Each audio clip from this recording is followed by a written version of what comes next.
கொழும்பு கொட்டாஞ்சேனை புனித லூசியாஸ் தேவாலயத்தின் நள்ளிரவு திருப்பலி ஒப்புக் கொடுக்கப்பட்டது. கொழும்பு பேராயர் மல்கம் கர்தினால் ரஞ்சித் ஆண்டகை தலைமையில் திருப்பலி ஒப்புக் கொடுக்கப்பட்டது.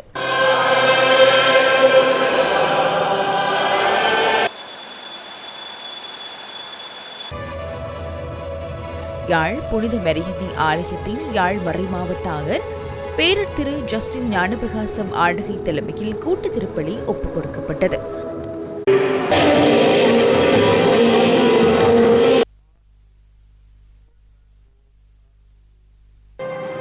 மன்னார் மறைமாவட்ட ஆயர் கலாநிதி எமானுவேல் பெர்னாண்டோ ஆண்டகை தலைமையில் மன்னார் புனித செபஸ்டியர் பேராலயத்தில் நேற்றிரவு திருப்பலி ஒப்புக் கொடுக்கப்பட்டது.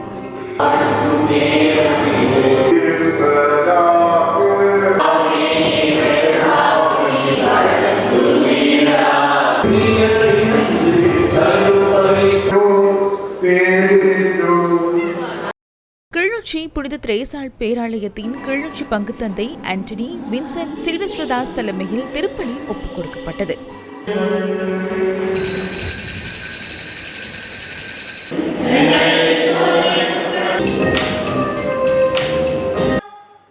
கிளிநொச்சி 155ஆம் கட்டை புனித அந்தோணியார் ஆலயத்திலும் விசேட புத்தாண்டு நள்ளிரவு ஆராதனைகள் நடைபெற்றன.